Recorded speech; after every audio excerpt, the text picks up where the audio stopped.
I will find a way to love you more.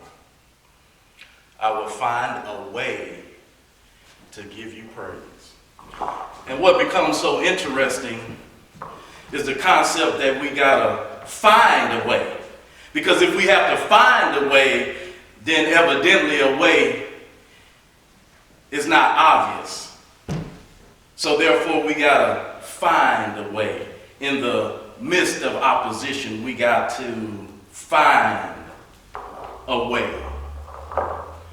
In the midst of adversity, we have to find a way. Find a way to give him praise and find a way to love him more. And even in the light of temptations, I gotta love him more than the temptations. Because the enemy isn't only our enemy, but sometimes it's an enemy within me.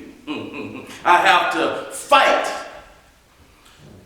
to pass my will and to move on to his will. So how many of us know we got to find a way to give him praise? We got to find a way to love him more. And especially during these times, during these trials and tribulations, we got to find a way to love him more. And the more we love him, the more we'll give him praise. For the joy of the Lord is truly my strength. So this morning, thanking God for seeing another day. Thanking God for opening up my eyes on this morning. You know, a lot of times we got to find something to thank him for, you know, to battle out the complaints, the ain'ts and the can'ts. Got to find something to be thankful for. So I just thank him on this morning for allowing me to see another day. So on this morning, I would like to turn your attentions to the book of Luke. The gospel according to Luke. Luke chapter 6. Luke chapter 6. And we'll be reading verses 46 through 49. Luke chapter 6. We'll be reading 46 through 49. And you know, because I would like to grab the last parable in this chapter. And you know, parables are interesting ways of teaching. You know, we talked about parables as an illustration of truth.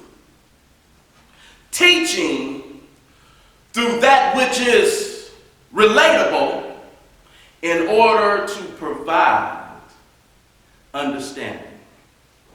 And many times, parables shows the significance of truth. And in this particular passage of scripture, it illustrates the meaning of discipleship. And these times, it's going to take discipleship. Practicing what we know. You know, it's the theory and practice. You know, it's what you know, but then putting it into action. You know, no. Faith without works are dead. So putting what we know into practice in these times is going to take discipleship. Practicing what we know. Leaning on his word. In reference to John 8:31 through 32, where it says, Jesus said to the people who believed in him, you are truly my disciples, if you remain faithful to my teachings.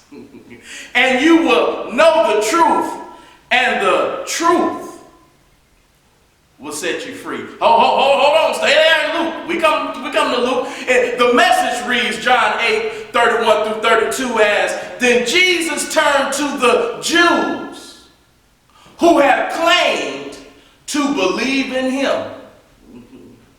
If you stick with this, living out what I tell you, you are my disciples for sure.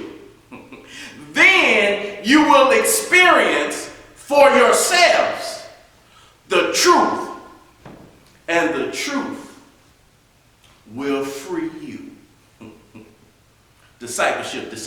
So as we arrive at Luke chapter 6, verses 46 through 49, I want to grab the last parable in this chapter, picking up on the end of Jesus' sermon, Jesus' teaching. So let's grab Luke chapter 6, verses 46 through 49. And it reads, "Why do you call me Lord, Lord, and not do what I tell you? Everyone who comes to me and hears my words and does them, I will show you what he is like. He is like a man building a house who dug deep and laid the foundation on the rock. And when a flood arose, the streams broke against that house and could not shake it, because it had been well built on the rock. But the one who hears and does not do them is like a man who built a house on the ground without a foundation.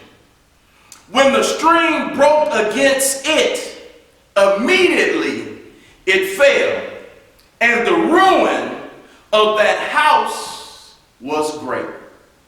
I just want to stop by this morning and just ask the question: are you standing on a firm foundation? Are you standing on a firm foundation? One may ask the question, how important is the foundation in which one builds upon? The basis on which a structure depends upon in order to stand. The foundation representing the beginning, what one starts with. The foundation becomes that which one draws from, depends on, references to. The point of origin in which one refers to in order to continue on. The foundation that holds strength, reliability, indicating that you can place your trust in it. The foundation. Which is to say, that which is built can be no stronger than the foundation that is built upon. It's the foundation that holds the structure together. Are you standing on a firm foundation? How important is the foundation in which one builds upon? Becomes a question that causes one to examine the value of a proper foundation. Many times, it's the structure that becomes more visible. It's the structure that is seen, while in many cases, the foundation is that which goes unseen. Where many may be tempted to focus more about the structure than the foundation that it's built upon. These type of situations, scenarios, and circumstances where attraction becomes more valuable than stability. It's when attraction becomes more valuable than stability. You value more the attraction than you do about being stable. You know, I don't really want to be blessed. I just want to look like I'm blessed. You know, I really don't want to walk in his favor. I just want to talk about his favor. You know, I really don't want to be about it. I just want to talk about it. It's when we relegate being blessed, demote, downgrade, reduce being blessed to only material possessions, gained opportunities, when we're immersed and consumed with the consumption of creature comforts, you know. Whereas if I'm not experiencing any increase, you know, if I don't have any gains, where I don't have a story to tell about me benefiting off of something in this time and this space, you know, one may conclude that they just might not be blessed. So in these cases, one may have the propensity to look to these things that represents the appearance. You know, looking towards the image, looking towards what looks to be blessed. You know, I don't really want to be happy. I just want to look like I'm happy. You know, I don't really want to be well. I just want to look like I'm well. See, I want the image, but I don't want the actuality. Because see, it takes some things to get the actuality. But see, the image don't take much, because all I got to do is dress up in front of you. But who am I when I take these clothes off? Who am I when I no longer have the image to uphold? Who am I when I'm alone, late at night, have to deal with exactly who I am? Not what the people see, but what do you see? You know, I don't want the image, I want the actuality. I don't want to look at my faults, I want to talk about yours. Because see, if I can focus on yours, I don't have to worry about mine. You see, so the ones that relegate being blessed only to material possessions, only to gain opportunities. It's when we relegate, demote, downgrade, reduce being blessed only to these things. Not realizing if we're built on the proper foundation, then we're already blessed. Cause see, sometimes it's not all about what is gained. No. It's not all about what one accumulates. No. But rather, it's about what has remained.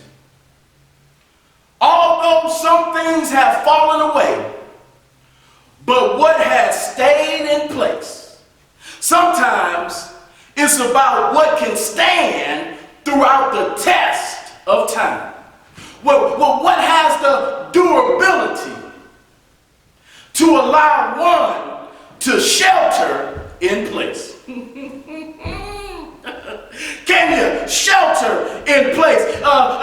Do your shelter has the durability for you to hunker down in? Do your shelter has the ability to fortify against that which comes against it? Do it has the durability to allow one to shelter in place? Indicating that there's danger on the outside. It's no longer a threat. It has attacked. It is here. We've done moved past the warning, and now it has come upon us. Can you stand throughout the test of time? In other words, are you standing on a firm foundation? Understanding that the preparations of today is what was prepared yesterday. Understanding that the preparations of today is what was prepared yesterday. Because see, you don't prepare once the storm hits, but you've prepared in case a storm hits. So you're already ready. Yesterday's preparations is really the preparations of today. What you prepared yesterday should equip you to stand today. That is, if we're built on the proper foundation. Because in a sense, this holds the idea that faith is not necessarily for what we can attract, what we can bring to us. Oh, just have faith and it'll come to you. Just have faith and you will get what you want. Just have faith and you can attract. But see, it holds the idea that faith is not necessary, even though have faith. Yeah, we are supposed to have faith. But it's not necessarily for what we can attract, what we can bring to us. Don't let me take a pause. We talked about the disciples being locked in fear of the Jews, on the first day of the week, which was the third day. We went over that, and the Jews was locked in behind closed doors in fear of the Jewish leaders. They just said, they done killed our Savior. They done killed our Messiah. They done killed Jesus. Now the Jewish leaders might come and kill us. So we locked in behind closed door in fear. But Jesus showed up anyway. Did their faith bring Jesus there? Sometimes Jesus showed up when we ain't even looking for him. Sometimes blessings showed up when we ain't even looking for him. Every time I turn around, blessings is coming my way. Yea, do I walk through the valley of the shadow of death? Surely goodness and mercy shall follow me. Yeah. So don't get discouraged, don't get dismayed, and don't get it misconstrued. Just because we go through, don't mean we don't have faith. Just because we don't have, doesn't mean we don't have faith. That's the idea that I'm walking down this path with, is that it's not necessarily for what we can attract. But in a sense, faith holds the staying power, that which enables one to withstand. Not in the gaining of things, although I'm not opposed to that, but when things are being taken away. Do you have the faith when things are being taken away? See, faith provides the stand power, that which enables one to withstand. Not so much in the gaining of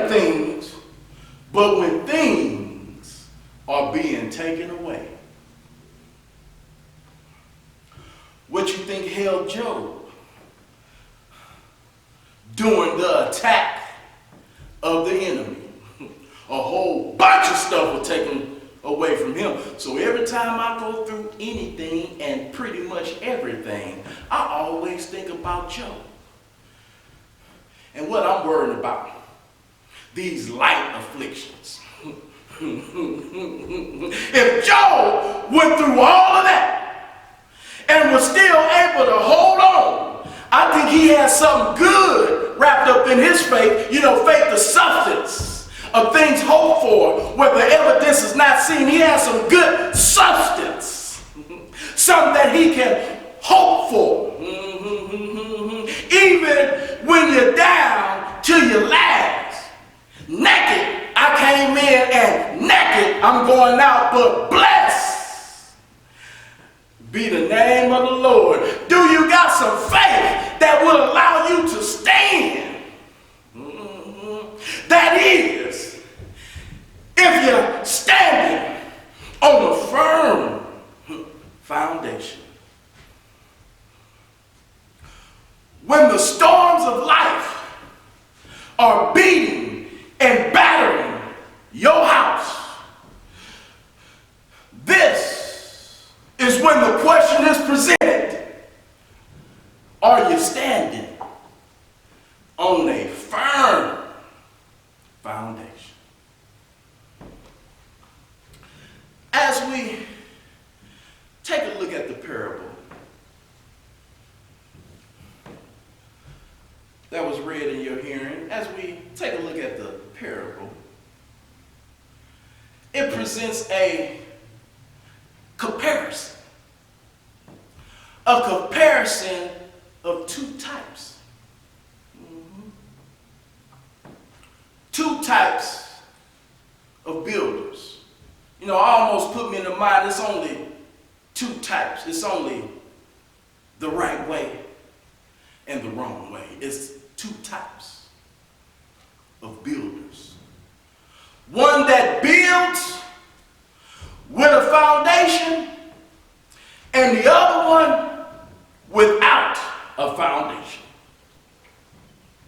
But what is interesting is every builder should know that it needs a foundation. But the one that built without a foundation, I think he really had a foundation, but it really is not considered a foundation, so he's told as not having a foundation. Because understand that the reality that we live in is up to our choosing.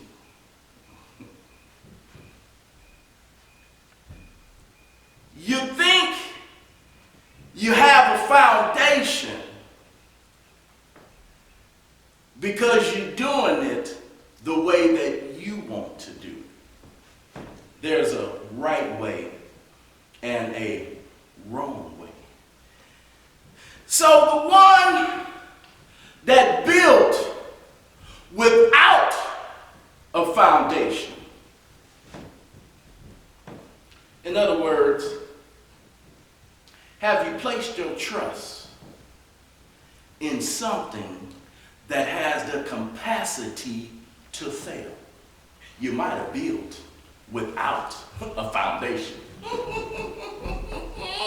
And so the one that built without a foundation, see, he used what was superficial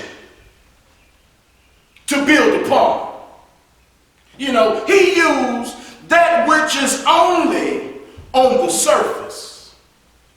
You know, only what people can see. That which attracts but holds no stability. So when the seasons changed,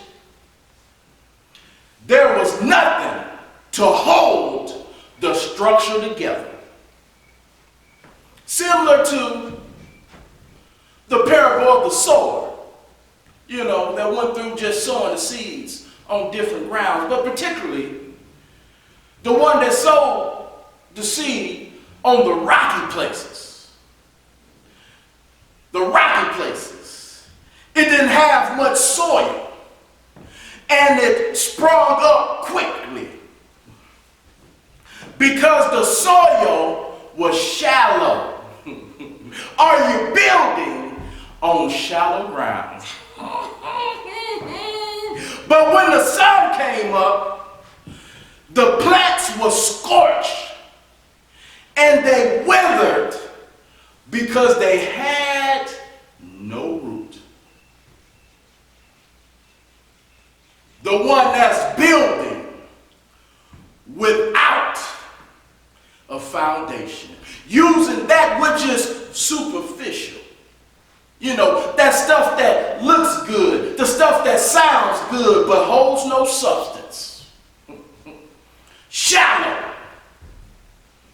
Unable to maintain when the sun come up. When the heat of circumstances is turning up the temperature in your life, can you maintain?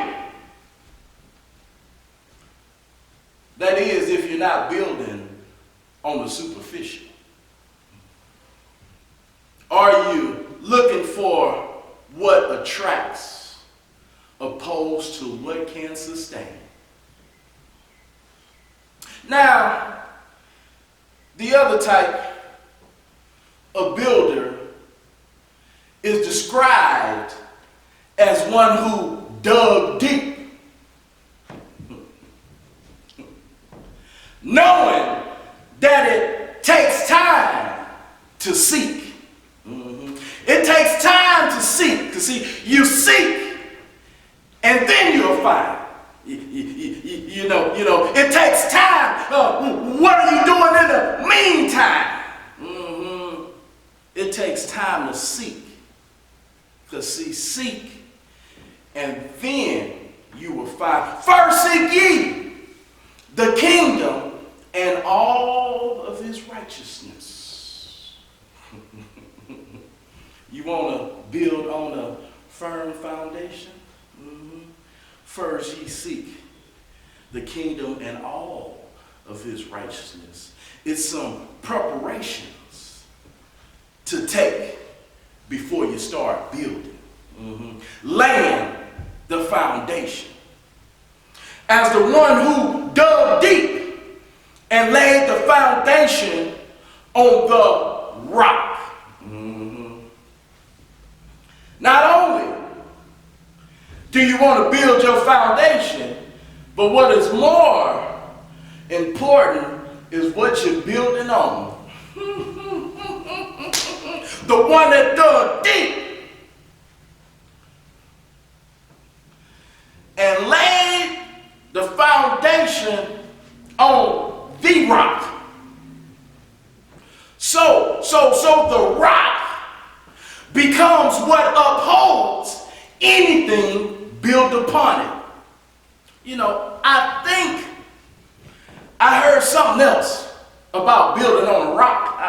I think I heard something else about building on a rock. Somewhere in Matthew 16 and 18, I think it was saying something about building on a rock. I think actually Jesus said, on this rock I will build my church, and the gates of hell shall not prevail against it. Building on the rock. In other words, no matter what comes against it, it shall stand because of what is built upon. Not so much of the building per se, but the foundation it stands on. The rock that holds it all together. Are you standing on the firm foundation? Have you been building on the firm foundation? Are you building on the rock? As the rock holds it all together, indicating the strength of the foundation. If you don't have the strong foundation, how are you going to stand? If you haven't recognized the value of the proper foundation, how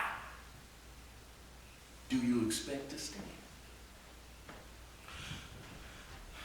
Jesus said, upon this rock I will build my church, and the gates of hell shall not prevail. Jesus is telling his disciples, and we understand the background of that. You know, that the foundation, the rock, you know, because Jesus asked, who do people say I am? Matter of fact, who do you say I am? Peter said, you're the Christ, the Son of the living God. You know, upon this rock I will build my church, upon that understanding of who I am. Realizing that I am the Son of God and what all entails with me stepping in, with me walking down this path. For God so loved the world that this became the manifestation of love. On this rock I will build my church. And the gates of hell shall not prevail. Notice the reference to an expected attack. Because he says, I will build my church. And, you know, when we think about church, you know, we think about salvation, we think about hope, we think about joy, we think about peace, we think about happiness, we thinking about a place of refuge, we're thinking about whenever we're in trouble, we come to the church. So, but he says, I will build my church, but check the next thing he says. That the gates of hell should not prevail. Why are you expecting an attack? I thought having faith was about all I can get. I thought if I could just have faith, it'll come to me. I just thought that all my problems would be over if I just have faith. If I just join church, all my worries would be over. But he says, I will build my church on this rock, and the gates of hell shall not prevail. Understanding that there are opposing forces that will love nothing better than to tear you down. So don't think it's strange when these fiery trials have come to try you. Don't be all surprised when people are rude to you. Don't be surprised when you run across a little bit of adversity, a little bit of obstacles. Don't be surprised as if some strange things happen, as if you are exempt from trials and tribulations, troubles, discouragement, fear, and doubt. Don't be surprised when you run across these things. But see, the opposition, the opposing forces, will love nothing better than to tear you down. Jesus said, on this rock, I will build my church. The church. The called out.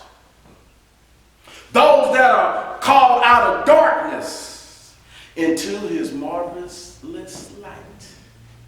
Those that are called out of darkness into his marvelous light.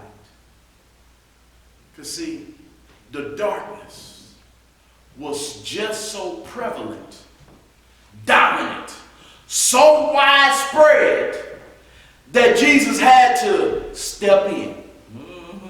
Jesus had to step into humanity. As they say, he got dressed in Mary's womb and then stepped out. And we have Emmanuel, God with us. He had to step in because darkness was so prevalent. Because I think last time we went through this, I think that's where we seen Noah. I think that the Lord found favor in Noah. Because man's heart was so wicked. All they thought about was wickedness, mischief, and evil. Got to the point where God said, I regret that I made man. That's how bad it was. And so he sent a flood and cleared them out, but saved Noah. Because even though we was broken and marred in the potter's hand, he just kept on spinning. And so he said, I won't destroy the earth again by flood, but you know what I'm going to do? I'm going to send my son to pay a price, to become the bridge, to become what reconciles us back to God, to help get us back in right standings with God. And so wickedness and darkness was so prevalent even after that. Because just to take a intermittent pause, just for a moment, he came unto his own, and his own received him not. That's how wickedness and darkness was so prevalent. He came unto his own, and his own couldn't even recognize him. Can you recognize him? That's why we gotta find a way to love him more. We gotta find a way to give him praise. Darkness was so prevalent, dominant, so widespread that the ones that upheld the law was really breaking the law. As in the time when Jesus walked the earth, the darkness was so prevalent, so dominant, so widespread. So no wonder why he said, on this rock I will build my church, and the gates of hell shall not prevail. It was two kingdoms in a struggle. And Jesus is saying, the other kingdom that represents darkness, it shall not prevail against this kingdom that represents light. So darkness so prevalent, dominant, so widespread that Jesus had to step in. Oh, ain't you glad Jesus stepped in? Because I don't know what I'd do or where I'd be without him. Ain't you glad that Jesus stepped in? While you was at the bar, drunk out your mind, and you got in your car and decided you was going to go home, and you woke up and didn't even know how you got there, ain't you glad that Jesus stepped in? Ain't you glad Jesus stepped in? High as a kite, needle in your arm, hanging on death's door. Ain't you glad that Jesus stepped in?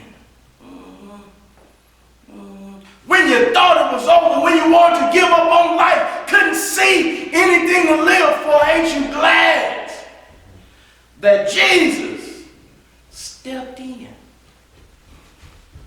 So he stepped in to humanity because the darkness was so prevalent, so dominant, so widespread. I think it's still like that today. And Jesus had to step in. But see, he had to step into humanity. And while he was here, raised up a standard, a fortress, a refuge, that those that run in shall be safe. Let me grab Psalm 62:2. He only is my rock and my salvation. He is my defense. I shall not be greatly moved.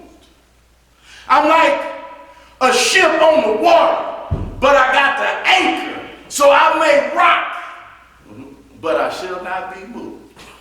Keep me by the shore. Don't let me drift off too far. Because sometimes I want to pull up the anchor. Matter of fact, I take off with the anchor, but the anchor is so sure, so set, so placed. The anchor never changed. The anchor is the same today, yesterday, and forevermore, and it keeps me. Ain't you glad that Jesus stepped in? That you won't be carried away over what you want to do.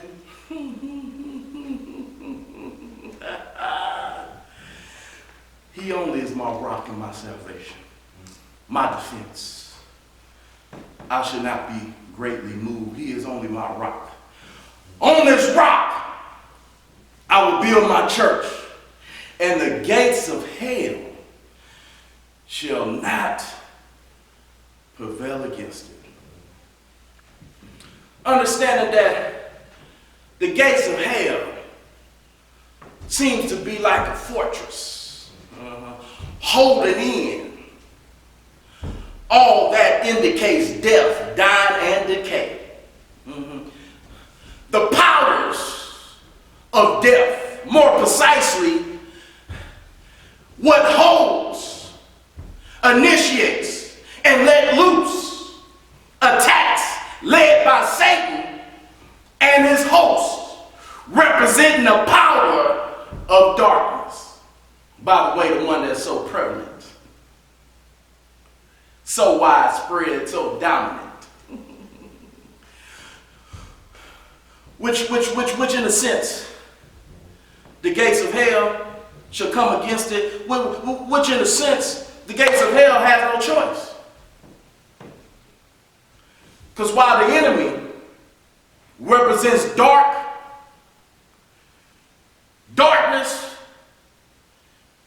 night,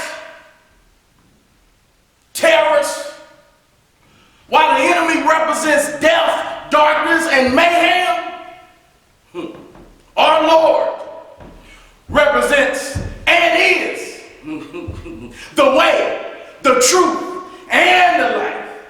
See, darkness has no choice. The enemy has no choice because he's the very opposite of what we stand for. So he has no choice to attack.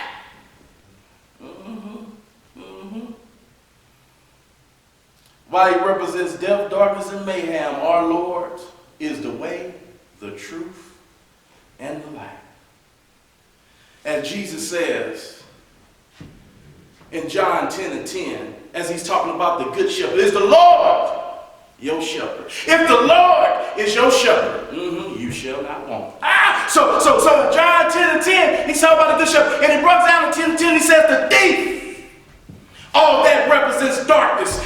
You know what motivates the thief is darkness. What controls the darkness? The gates of hell. What controls the gates of hell is Satan and his hosts. So the thief comes only to steal, kill, and destroy. But Jesus says, I've come that they may have life, and not only that, but have it abundantly. If we have Jesus, we have life.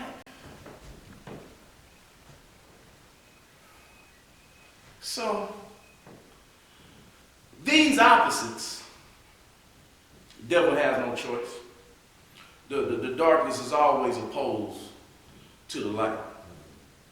It says, these opposites don't attract, but rather stand in opposition. And just for the record, the gates of hell shall not prevail. Overcome, be stronger than the church. And by the way, that's built on the rock. This vivid picture of the underworld unleashing an all-out attack on a continued basis indicates when, not if, showing that the church does not escape from, because not if the power of hell or the gates of hell, but when they attack, the church will stand as it's built on a firm foundation. The gates of hell shall not prevail. The promise of victory gives hope and provides an expectation. No weapon formed against you shall prosper, indicating that you cannot escape the battle. Matter of fact, the battle been started. We just fell in the midst of it. Born into sin, shaping in iniquity, and now you're going to build without a foundation, leaning towards your own understanding. Nevertheless, no weapon formed against you shall prosper. Letting us know that we cannot bypass the opposition, skip around the adversity. The battle is on. It's just a matter of when the enemy will attack. But no weapon. Understanding that victory is never obtained without a struggle. But if you dug deep, if you took the time to get to know him, if you dug deep, if you was heavy laden and burdened and you came to him, if you dug deep, if you first sought the kingdom of God and all his righteousness, if you dug deep, if you continued in his teachings, then you are truly his disciple. If you dug deep and built your foundation on the rock, if so, then we shall overcome. We shall weather the storm. We shall survive and come out on the other side better than we went in if we build our foundation on the rock. Understanding that we're standing on a firm foundation. The rock. Jesus. Holding the understanding that John 1 and 1 through 5 tells us. In the beginning was the Word, and the Word was with God, and the Word was God. He was in the beginning with God. All things were made through him, and without him nothing was made that was made. What? So you trying to build on something he made instead of him himself. So you trusting in the creation, thinking that is stronger than the creator. So if he made everything, nothing was made that was made without him, so he's in control of everything. The rock. Are you going to build on the rock? Nothing was made that was made without him. He's holding everything together. if all things was made through him, then of course I can trust Romans 8:28. All things work together for the good. He done made all things, and he gonna make it work out to the good. And all things, God works for our good. So in the middle of this, oh, he's working. You'll know that if you're standing on a firm foundation. Situations may be a little complicated, but he's working. Situations may not be what you want, but he's working. Can you find a reason to praise him if you know he's working? and since he's working, guess what? All things work together for the good. All things were made through him, and without him nothing was made that was made. In him was life, and the life was the light of men.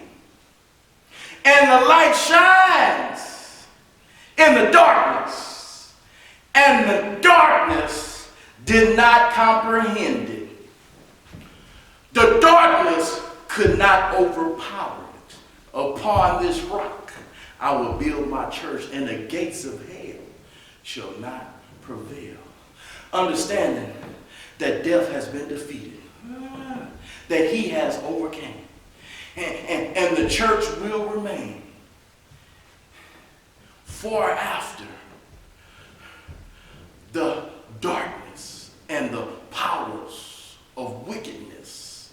So it's okay to overcome evil with good. And the light shines in darkness, and the darkness comprehendeth not. If this is the rock, why not build on this foundation? Only what you do for Christ will last. Amen. Holding on. Not worried about what I lost. You know, we say go get back what the enemy stole. Sometimes he can keep it because something better is on the way. If I can just hold on. If I can just stand on a firm foundation. Because even though the enemy wrecked Job's life, stripped him all the way down to attacking his health, but he held on, believing in the rock. He held on.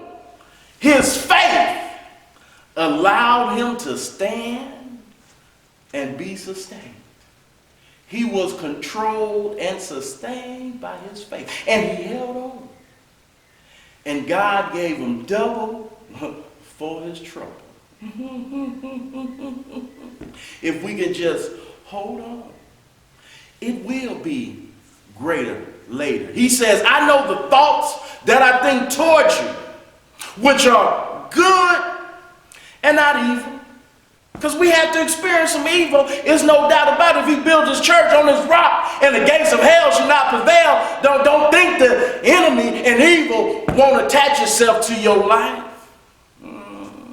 Don't think that you can avoid and miss trials and tribulations, troubles and struggles. But the promise is that you shall overcome them. Yeah. Well, with the temptation, he made a way of escape so that you can bear up under it. So you can have a firm foundation to stand on while the storm passes. So just hold on. For the change is coming. If you can trust him, if you can hold on, if you have built a firm foundation, which means you done built on the rock, meaning you're trusting in Christ. You're trusting that he's made all things. And if he made all things, you best believe he controls all things. So hold on, stay strong, and be blessed. It's not so much about what you gain. Sometimes it's just about what remains. The fact that you're able to stand. And when you've done all you can do, stand therefore.